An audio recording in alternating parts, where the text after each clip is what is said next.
Good morning. In a few hours, we're going to be in the midst of our second major snowstorm in less than a week.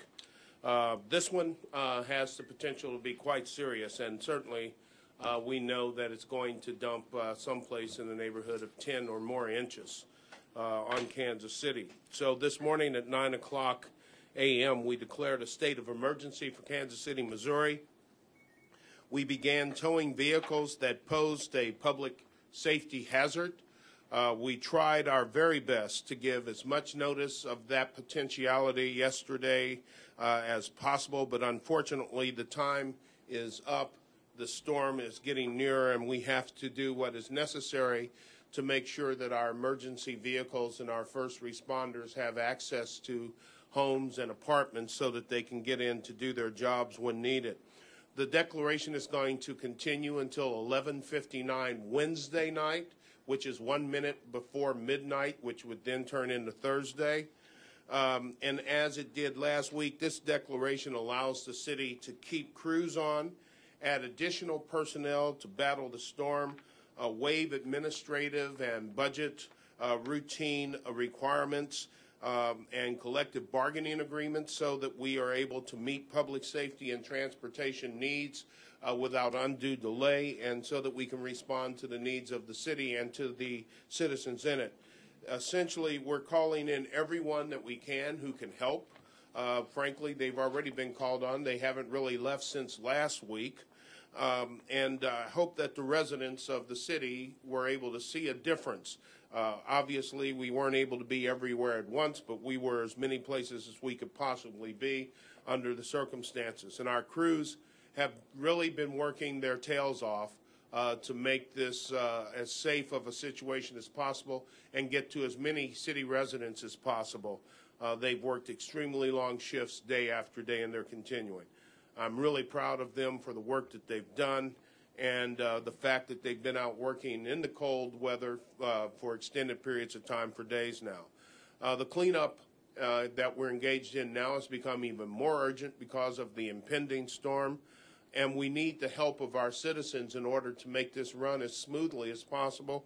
We absolutely would appreciate it if you could stay off the roads, stay home tomorrow if you possibly can.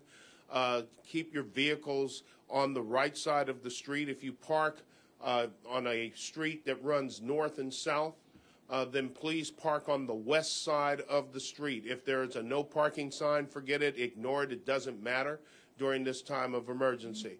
If you park on a street that runs east and west, park on the north side of the street. And the reason for this is very obvious. With the size of the snowplows and the narrowness of the street, if we got cars parked on both sides, it's either difficult or impossible to get the plows down to help plow you out. If you can, park in your driveway and off the street. If you can't, please remember the way that you should park and spread the word to your friends and neighbors. You know, don't hesitate to make sure that they know, because it will inure to your benefit if everybody is following that rule and parking on the same side of the street. We'll be keeping community centers and shelters open. There'll be crews on the roads, and emergency personnel are on alert and doing their jobs. We'll do our part, but we need our Kansas City citizens to take this seriously and to spread the word and to be off the roads as much as possible. Our police and fire personnel need to make runs and to do things, and the easier it is for them to get to where they need to go, the better and the more efficient they're going to be about performing their duties and helping people in need. So please check on your elderly neighbors. That would be a good thing. Check on your neighbors regardless of age. Stick together. Make sure that the little ones aren't out long when they're out playing and sledding and doing those things. Let's continue our hashtag LoveKC program on Twitter, where we try to identify Kansas Cityans that are going above and beyond and out of their way to help others, so that we can highlight the good works of people in Kansas City and thereby encourage others to do the same. We want you to be safe and be smart and be warm, take care of each other. Try to stay off the roads. Remember how to park. Help others as much as you can. And I want to thank you for what you've done up to this point. I know that we're going to have no problems getting through this snowstorm as well. And with that, I'll ask Troy Schulte, our city manager, to say some words about what's going on. Well, I will quickly reiterate some of the issues that we're seeing. Again, we're anticipating 10 plus inches of snow beginning tonight. Forecast that says the snow will start about midnight or maybe even a little earlier. As the mayor said, residents can help by doing help the city by doing the following: get those cars off the street to the extent that they can. If it's on a north-south street, park on the west side. If it's on an east-west street, park on the north side. Don't worry about no parking issues or parking limitations at this point. The first priority is public safety. What we will be doing now, and again, the mayor has mentioned a lot of this, we are currently towing cars that are impeding public safety. We released that list last night, and that work began about 9 a.m. this morning. We are also cleaning locations that had been identified through our 311 call center. Those issues where we had scattered cul-de-sacs, dead-end streets, areas that were perceived as missed. We are doing that, and we will wrap that issue up today. We are also widening arterials and intersections to make room for more snow. So we're starting to get calls about, you plowed my driveway in. Yeah, that's right. We're probably going to plow a lot more driveways back in as we try to widen the intersections, widen the arterials, and give us room to take another 10 to 12 inches of snow or maybe more. We are collecting trash from last week, excluding Wednesday, but I will tell you right now, we are suspending trash collection for tomorrow. So trash and recycling scheduled for tomorrow in the city will be delayed a week, and everything subsequent after that. So anybody who also had trash out last week, we want you to get the trash, pick the trash back up, bring it back into your house, get it out of the snowbanks so that we can continue to plow. We don't have to worry about trying to hit trash, those types of issues.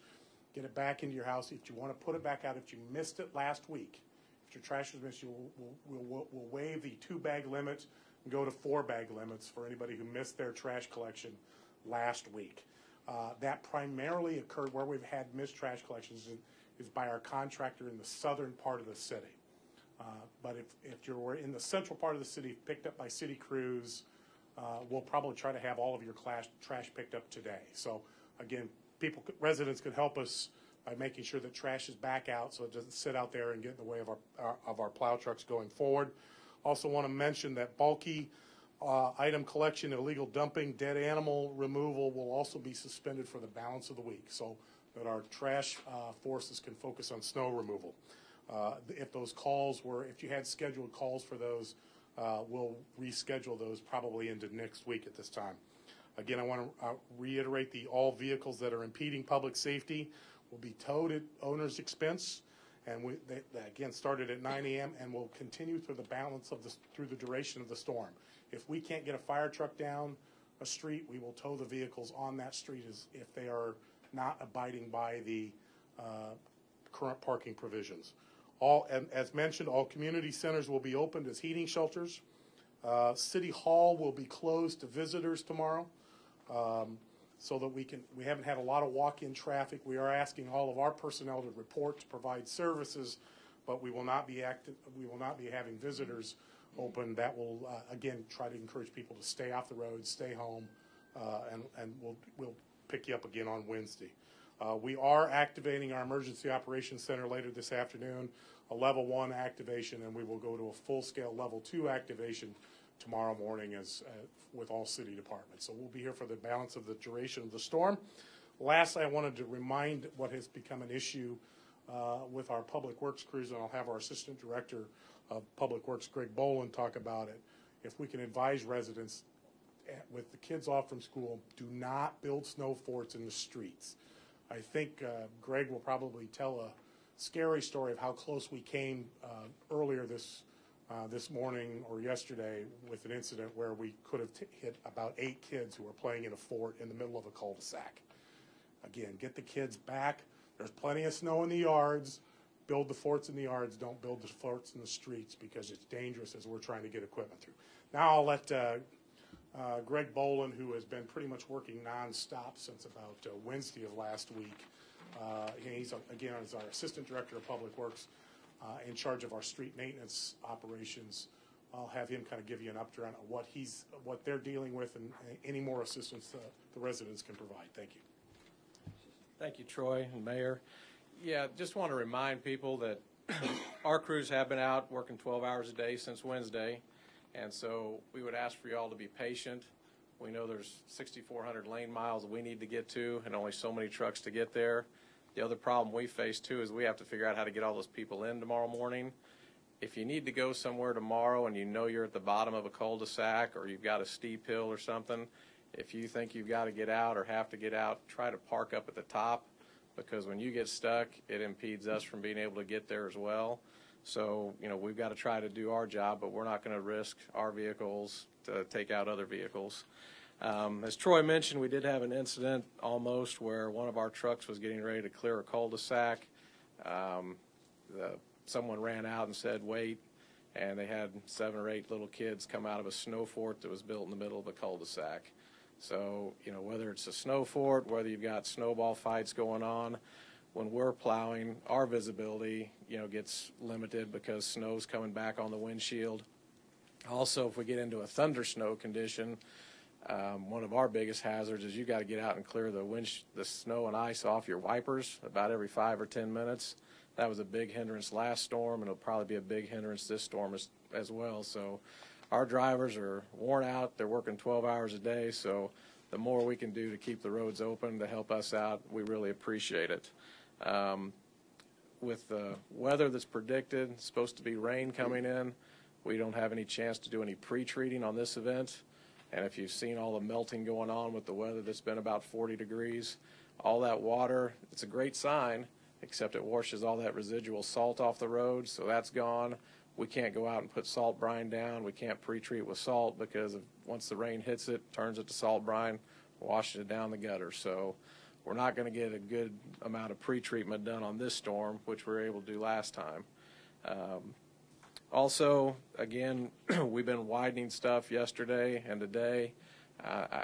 We apologize that it inconveniences the citizens to put snow back in a driveway that you've had clear, but if we don't get it as wide as we can, you need to understand on residentials we're using pickup trucks, and if it doesn't have enough width there, they don't have the push power of a big truck. Well, we can't put the big trucks on the residentials till we get the arterials and collectors done, and that's our main focus to keep the city open, but the residentials have to have the ability to get that snow off the street as well. So that's where it's going to end up is, back on the gutter line and back in the driveway.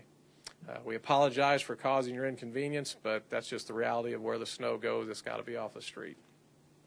Thank you. Yes. Greg, do your smaller pickups have the capacity to handle a heavy wet snow of 12 inches? Basically, what you run into is as you're plowing in a pickup truck, it can move that snow. Where you really get into problems is if you're doing a cul-de-sac, and if you want to throw in an incline as well, like a downhill slope, when you lose that momentum, you basically have to back up and restart. But, if you're going on a straight run, if you're going up a hill, it can move that amount of snow the first time. So if you're going down the road and it's virgin snow and you've got that 7.5-foot plow path, that's great. The next time you go around, you've got this 7.5-foot plus you've got another 3.5-foot on top of that. That's when it becomes difficult. If you throw in the ground temperatures that we've had and you get that much snow, what you're generally going to have is you're going to have an insulative blanket occur. So you've got 10 inches of snow on top of 35-degree pavement, and the ground's even warmer than that. It's going to create about 1/8 of an inch of ice. So as our plow operators are plowing down the street, the minute you have to make a change of direction, you're going to lose all your traction because that little bit of ice is just enough to throw it off. So then they have to back up. Or the other thing you can do is bump your plow up a little bit, and that's going to leave, a couple inches of snow because you've decreased the weight. So when we do residential plowing, we're looking for a 7.5-foot path. No way do I say we're going to get to bare pavement. We're going to get the snow, so you'll be able to see we've been there.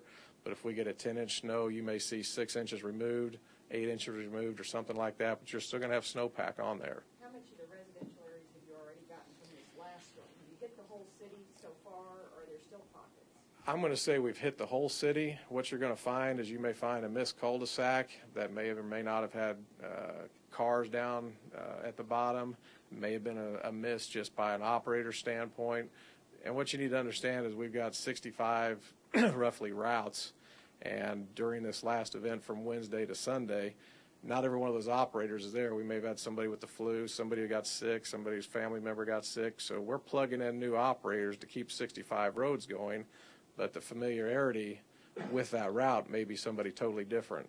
So am I going to sit here and tell you that 100% of the city is 100% done? No. But we've been through the city as best that we can right now, and we're still taking calls, and we're still hitting things today as we speak. When did the cul-de-sac thing happen with the kids? I think it was Saturday night. I heard from an operator. Where was that? It was north of the river, and that's all I know. Mayor James? Yeah. When the city's under a state of emergency and employers do not shut down, like they ask their people to come to work, is there anything that residents can do, that maybe they have some kind of rights to say, if the city's under a state of emergency, I'm not going in even though their business is open? No, really, we don't have any authority to compel a private business to shut down. We certainly ask for their cooperation in doing so, but no, we really can't compel them, and I don't think that the workers, unfortunately, unless there's something in a collective bargaining agreement or something like that, have much recourse. Troy, do you know of anything that we can do? We just ask our employers to cooperate, Right. recognize the situation. If they don't need to go full staff, then they do reduce staffing, let folks work from home.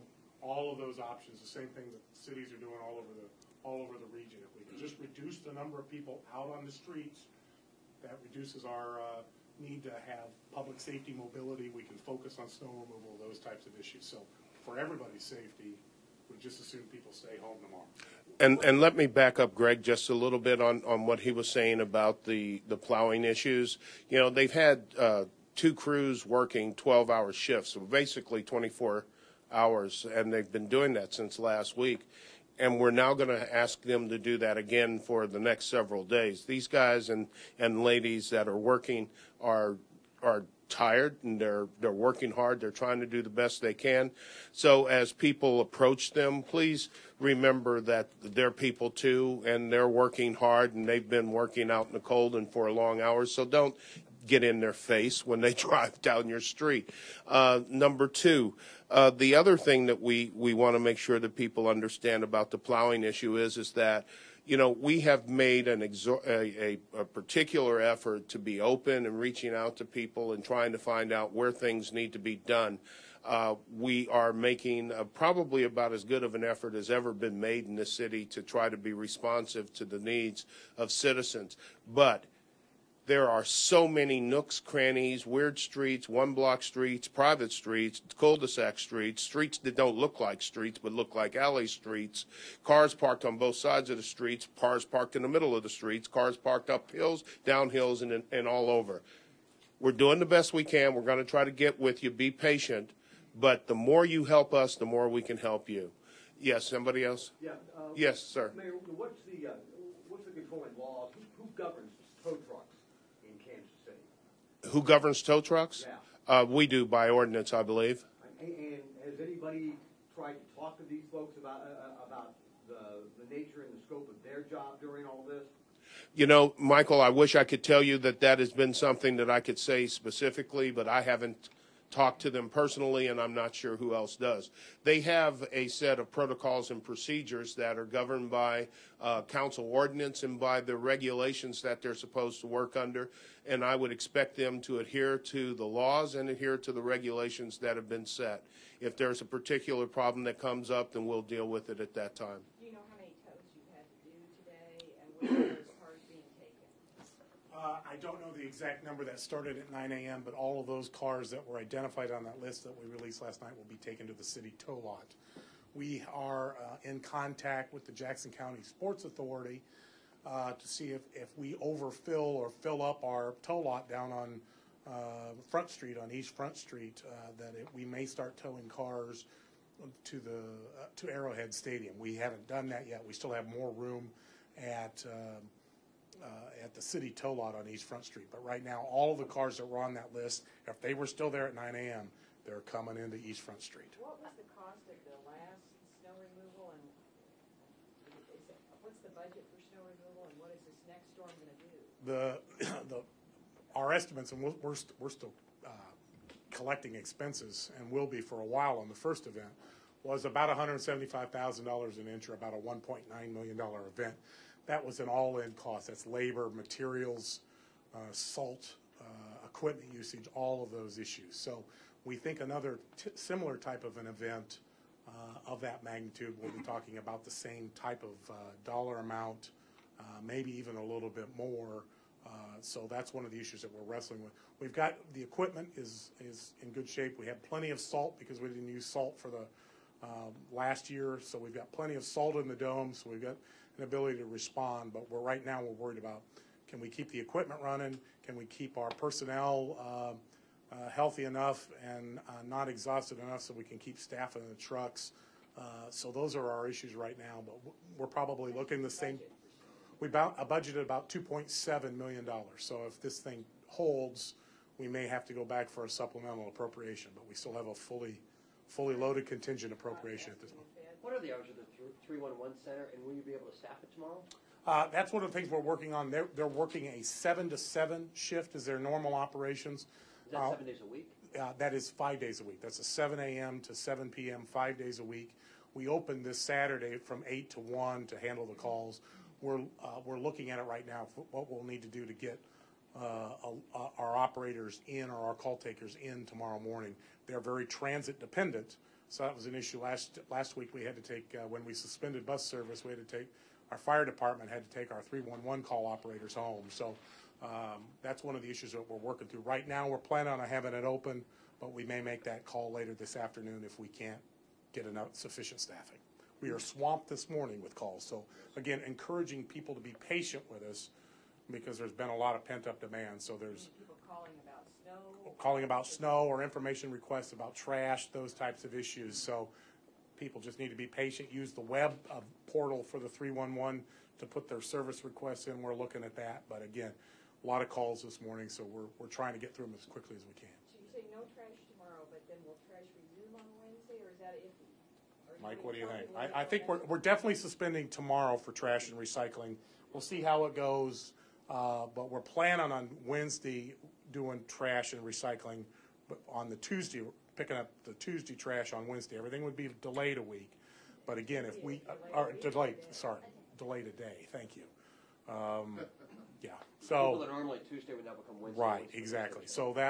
But we'll monitor. If we get a large snow, we may, and it moves into Wednesday, we may have to deal with that issue too. Mayor, at a risk of sounding like I'm gushing, it does seem like, as a resident of Kansas City, Missouri, that the roads really were plowed better this time. How would you rate it? Do you think it's better? And why do you think that is? I mean, is it because we basically waited for 2 years and we have a whole bunch of, snow and whatever? I mean, you haven't had to spend as much time on overtime, more contractors. What's going on? Well, I think that the roads were plowed better, and I think that the reasons that they were plowed better are standing in this room. Quite frankly, I think that the GPS systems added to the trucks and the coordination with Public Works and with trash and with fire and everybody else. One of the things that I think is most compelling, and I'm going to let Troy address the specifics, one of the things that I think is most compelling and why you're seeing better results in guards of city services is that we have made a concerted effort to break down those concrete silos that we always used to live in and have a freer flow of information and to do things in a collaborative way so that we now know what every part is doing. When you go into the EOC during these times, every department is there and represented working together and trying to find ways, using fire people to pull buses out, using buses to pull fire people out, whatever the case may be. We're trying to make a maximum use of resources. But the main reason that services are getting better is because we have a new attitude in the city about trying to make them better and focusing on our citizens, and I think we're doing a good job at it. Not perfect, continuing to work, but I think you're starting to see some of the results. Troy? Yeah, I would argue on these large events that we kind of marshal all of our resources. So we have plows from the water, we put plows on water department trucks, we put plows on parks department trucks. Last Saturday night, Sunday night, we had Public Works, Parks and Water Services hauling snow out of downtown Kansas City. So When we had these big. Have you not done that in years past? It's been a Is that while. something Well, the different? last time again, was the blizzard in 2010. We had to, but prior to that, it had been 20 years since we'd hauled snow out of downtown Kansas City. So, those are very expensive events, but we have the resources as a city once we start to pull resources together across departments and to respond where needs are. So again, it's a team effort. I appreciate the mayor's leadership, his willingness to get out on front, to be a face, to be able to help us better communicate with our folks. But again, it's a team effort. I've got 1,000 people probably involved in this snow response at all levels of the organization. So I couldn't be more proud of the operation. But and we've got another couple of days here of hard work, but we'll get it through. Have you talked with ATA about what happened? They had half their fleet plowed under, stuck. We're going to face a repeat of that. You want to jump in? We got ATA here. This has been a topic of a number of conversations. Yeah, and we've had the debrief this morning about the situation that occurred on Thursday. Well, explain. My name is B.J. Garcia. B.J. Garcia. Okay, explain the Thursday debrief. We had that debrief this morning, and again, it's something that's ongoing for us. We're going to look at tires, that we use, or do we need to upgrade to snow tires? Again, there's financial investment that's involved with that. A lot of our vehicles got stuck behind other vehicles that got stuck. And once the bus gets stuck, it's not just a couple of guys that can come push it out and get it out. We need a tow truck or we need a service truck to come push it out. And so on that grand scale, when we have 150 buses out, it didn't take much for our system to get bogged down. We continue to examine that. Our examination of that will go into next week after this event, where we spent most of the weekend and today getting ready for what's going to happen tonight. We're making accommodations to have more drivers available, to get more equipment out. We're having cots brought in and encouraging employees to come in and spend the night at the ATA so that they're available in the morning to get out first thing. Our intent is to run service, but again, we'll monitor the weather and make decisions as the day and the hours go on. So you can't rule out that you had a similar problem tomorrow that you had last week? Depending on the road conditions, no, you can't say that we won't experience stuck buses again, no. You guys are really planning on running all the buses tomorrow? That's our intent. Now, whether that occurs or not is, again, we have issues with manpower, and that's why I encourage people to come in. But our intent is to have service on every route tomorrow. At what point did they stop service? When did you decide, okay, this is too much? After consulting with the city's office and talking and seeing what was going on in the EOC, we made the determination to suspend service at 1 o'clock last Thursday. And we'll, again, continue to monitor that throughout the evening tonight to see, it may mean a late start tomorrow. For us, just depends on what happens tonight. Quick question for Greg. Can you give us your best guesstimate how many crews you're going to have tonight in the thick of it at midnight? Basically, we put out, pardon me for that, I've got about 3 different phones going and a radio. We have about 175 dump trucks, and we've got about 65 residential trucks. The residential pickups will not be in until 6 o'clock tomorrow morning. They'll run 12-hour shift with that. And the reason being for that is those 1-ton pickups really don't do any good at night because they just kind of slide all over the place because they don't have the power of the dump trucks. So you're looking at a force of about 175 in the dump trucks, throw in a few management staff, probably about 200 people tonight, and then that's kind of a normal shift for us. And is that more than you've done in years past? It's actually, relatively the same. It depends on the event. Some events call for more people up front but if we get into a full-blown event, about 200 personnel is about a maximum of a shift.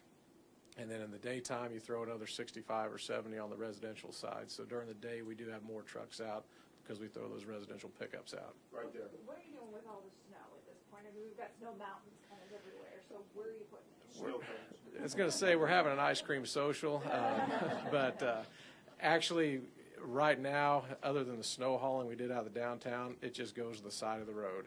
So, as we can push it, it'll go to the side of the road. There was a lot of good melting, yesterday and the day before, so some of that is gone, but we try to go curb to curb on the arterials and collectors.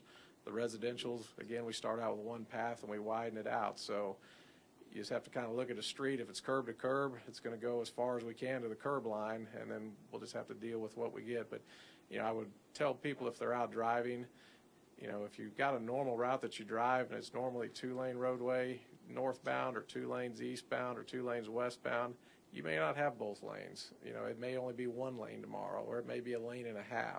Or when you turn, if we're going through there on the arterials, they're going to dump that big windrow on the cross street. So watch those with your vehicles. But when we plow, it goes off to the side of the plow. Craig, can you go over the reason why there's not residential snow plowing in the evening after dark? Number one is the equipment. It does not function as well at night. Number two, because when you get down in these residential areas, if you've got people off-street parking and you've got slick conditions going on, we can't afford to lose 65 trucks at night.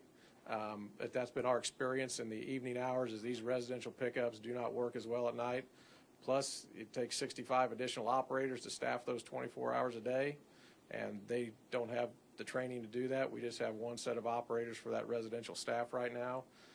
But in the past, we have tried residentials at night, and a lot of times when you have temperatures dropping and you have snow on the ground, what we found out is those, if you're familiar with ice hockey, the way they get the rinks ready is they use a Zamboni. What a residential pickup does at night with dropping temperatures and snow, it makes a Zamboni rink, and they'll flatten out everything and they'll make it nice and slick, and you won't be able to get out of that area. So, we found out they're more productive for us daytime hours, and we'll run them 12 to 12. We've actually run 14s and 16s before, but tomorrow we're set up to have them in at 6 o'clock. Greg, how are you guarding against worker fatigue? They've been working for the last 5 days. How is this? Sometimes you don't know you're that tired, and they're operating some big trucks. Well, that's just one thing that kind of helps out is we've been on a split shift. So even though, the beginning of a split shift is really tough to reacclimate your body, at least our night crews have been on nights for a few days, so hopefully their bodies are acclimated to that. But again, we try to give them enough breaks. We try to, make sure that, we get them enough rest, and that's why we're only doing 12-hour shifts. But, you just can't help fighting it. You are going to get fatigued. You're going to get tired. You're going to get short-tempered. Everything goes when you're working long hours like that. But we try to boost their confidence and tell them they're doing a good job, and try to keep everything pretty light and just keep going at it till it's done. Nothing else? All right. Thank you very much.